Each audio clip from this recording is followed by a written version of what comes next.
남자친구, 여자친구. 그 주머니에 넣을 수 없지만 그건 존재할 수 있잖아요. 그러니까 그건 추상적인 게 아니고 사랑, 사실, 증거, 희망, 도덕, 윤리 이런 단어가 바로 추상적인 거예요. 자, 도덕 여기 주머니 넣을 수 있나요? 못 넣어요. 사랑, 잠깐만 여기 사랑 안 두고 왔다. 아니죠. 넣을 수 없다. 그러면 추상적인 명사로 보는 거예요. 알겠나? 그러니까 눈으로서 보이지 않고 머릿속으로만 존재하는 추상적인 명사라는 게 있으면 뒤에서 대절이 설명을 해줘야 되는 거지. 그래서 이 대절은 앞에 있는 명사와 같다라고 생각하면 됩니다. 우리가 단순하게 명사 하나를 딱 적어놓고 저 명사가 무엇인지를 설명하기 위해서는 이 대절이 갖고 있는 특징 또한 기억해 두실 필요가 있겠죠. 자, 어떤 특징이 있을 것 같은가요? 그렇습니다. 이 문장은 무조건 완전한 문장입니다. 만약 당신이 언어의 마술사라면 이 대절을 이 명사와 같게 만들 수 있다라는 거야. 그리고 이 대절을 완전한 문장으로, 완전한 절로 대절로 생각하면서 하나의 명사로 치환을 시킬 수 있는 것. 이게 바로 동격의 대세의 핵심인 것이죠. 여기서 한 발짝 더 나가면 이 that은 which나 where이나 what 같은 단어로 절대로 바꿨을 수 없습니다. 동격의 that이라고 하는 독특한 영어적인 문장, 그리고 수많은 that 중에서 동격의 that이 갖고 있는 조건, 앞에 추상적인 명사 나온다는 점 기억해 두시면 되겠습니다. 자, 이제 본문으로 들어갈게요. 동격의 that에 대해서 좀 더 자세히 봤습니다. 앞에 있는 메시지, 눈에 보이는 메시지가 없죠. 머릿속에도 넣을 수 없어요. 머릿속에만 존재하는 이 메시지를 대절이라는 동격에 대해서 설명한 겁니다. 똑똑한 천재들도 정말 단순히 우리와 비슷하구나 라는 메시지를 이 아인슈타인의 사진이 보여줬다는 거예요. 동격에 대해 잘 기억하고 다음 문장 넘어갑니다. Thanks to this photo, 이 사진 덕분에 the famous Nobel Prize winner, 이런 유명한 노벨상 수상자, 누구실까요? 아인슈타인이 would be remembered as much for his personality for his work. 이런 아인슈타인이 자신의 과학적인 작품뿐만 아니라 성격으로도 기억이 되어졌게 됐다 해석됩니다. 그 다음 두 번째 문장은, 두 번째는 간디입니다. 물레 옆에 있는 간디 사진 한번 가고 갈까요? 이 사진입니다. 물레 옆에 있는 간디. 간디 아저씨는 원래 영국에서 공부한 변호사죠. 영국은 인도를 식민지배라면서 인도의 기본적인 산업이었던 이런 면화 산업을 다 황폐화 시켜버립니다. 처음에는 면화라는 원재료를 가져가기만 했는데 나중에는 그 원재료를 바탕으로 만든 면화로 인도에 있는 모든 면화 산업들을 황폐화시키면서 식민지화 시키게 되죠. 식민지는 기본으로 제품의 원재료의 공급처인 동시에, 그리고 국가에서 만든, 본국에서 만든 물건을 팔아버리는, 비싸게 파는 그런 시장의 역할도 동시에 하게 되는데, 그러다 보니까 인도는 이중고를 겪게 되는 거죠.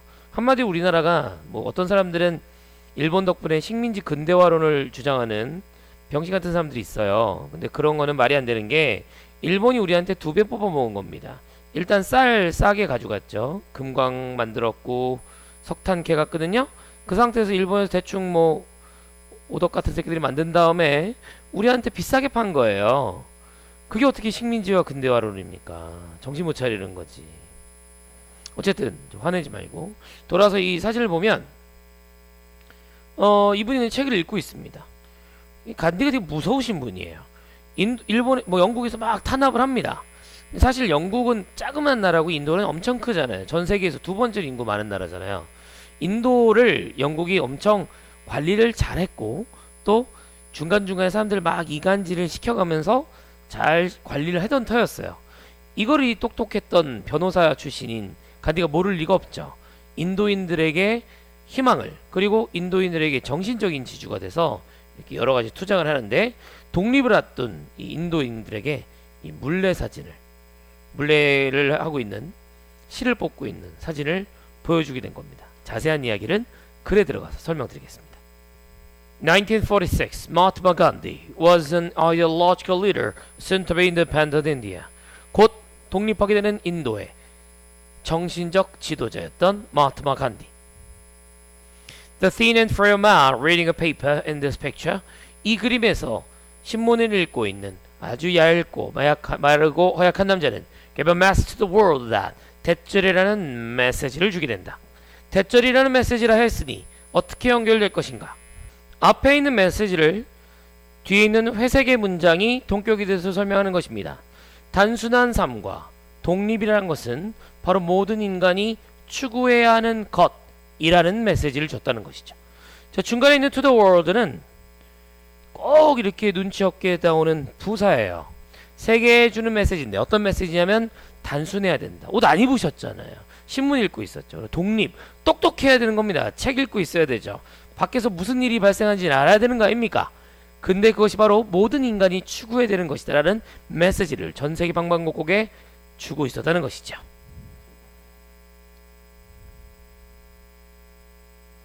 He chose the spinning wheel to be a symbol of those values. 그는 spinning wheel, 스핀이라는 거는 우리 김연아 선수가 도는 스핀이잖아요. 그러니까 스핀이 뭐다? 돌다. 그래서 돌아가면서 실을 뽑는 물레가 되는 것이죠. 근데 그것이 뭐냐면 those value, 그러한 독립과 아까 있었던 단순한 삶이라는 가치의 상징으로 선택을 한 다음에 appeal to Indians, 인도 사람들에게 호소한 겁니다. To create a cottage industry, cottage industry, 간의 수공업을 다시 한번 만들라. 우리 분명 영국 사람들한테 우리 면화산업 그리고 면방직 산업을 뺏겼지만 이제 독립하면서 간의 수공업을 일으켜서 다시 한번 강력한 인도가 되자라고 하는 메시지를 줬다는 것이죠. By spinning and weaving their own clothes. 원래 그랬었던 것처럼 자신들의 옷감을 짜고 또 실을 자아냄으로써 그리고 thereby 그것에 의해서 taking on the struggle against the textile industry of England. 영국이 갖고 있었던 섬유 산업에 대항하는 투쟁을 나아가기로 이렇게 주장을 하고 있었다는 것이죠. 그러니까 그때 당시 영국은 옷 다 팔고 인도에서 막 빼오던 그런 시절인 거예요. 인도 사람들은 매일매일 일을 하고 열심히 농사 짓고 하지만 옷이 비싸고 돈 쓰고 국부는 유출되고 있었던 상황이었던 거예요. 이거를 정확하게 파악한 인도의 간디는 인도 사람들한테 말하는 겁니다. 나처럼 실 뽑아. 야, 니네 할머니 애들 다 뽑았어. 야, 영국 거 입으면 좋니? 버버리? 좋겠어? 아니야. 인도산이 좋아. 그냥 집에서 하자. 드르륵 드르륵 드르륵 드르륵 드르륵 드르륵. 인정? His principles of non-violence and civil disobedience. 비폭력이라는 원칙 그리고 시민 불복종이라는 원칙입니다. One heart of all of the globe. 전 세계 백방곡곡에 있는 마음을 얻었다. 그 얘기는 1차 대전, 2차 대전이 어떤 일이었어요. 서구 문명 그리고 발전된 문명끼리 박터지게 싸운 거 아닙니까? 전쟁 일으키고 핵폭탄 터뜨리고 서로 많이 죽인 거 아니에요. 몇 천만 명씩 죽었어요. 그런데 이 인도라고 하는 어찌 보면 되게 미개해 보이고 어찌 보면 가난하고 불쌍한 나라의 정신적 리더는 오히려 이렇게 얘기하는 겁니다. 누군가 공격한다? 폭력하지 마라.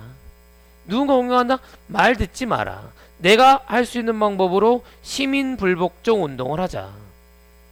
비슷한 예로 미국의 로자 파크스라는 사람이 있습니다. 로자 파크스가 누군지 아시죠? 유명한데 혹시 알아요? 아, 몰라요? 버스 안 타기 운동입니다. 미국에서는 흑인들에 대한 인종차별이 여전히 남아있었던 남부에서 1960년대에 로자 파크스라는 할머니가 그냥 버스에서 백인들만 앉는 자리에 이렇게 앉은 거예요. 이렇게. 그러니까 이제 백인 사람들 야, 너 왜 여기 앉아? 깜대가 절로 가. 그러니까 이 할머니가 말을 안 들어요. 그래서 결국은 경찰서에 철컹철컹 대게 됩니다. 그걸 들은 흑인들은 진짜 인간적으로 너무한 거, 돈도 똑같이 내고 일도 똑같이 하는데 왜 우리는 안 됩니까? 그래서 흑인들은 버스를 안 타게 되는 겁니다. 버스를 폭파시키거나 버스를 뭐 공격하거나 혹은 버스에 불 지르는 게 아니라 버스는 안 타! 그럼 어떻게 해? 걸어가! 뛰어가! 윌 스미스처럼 오바마처럼 뛰어! 혹은 카풀해. 기가 막혀. 자전거 타.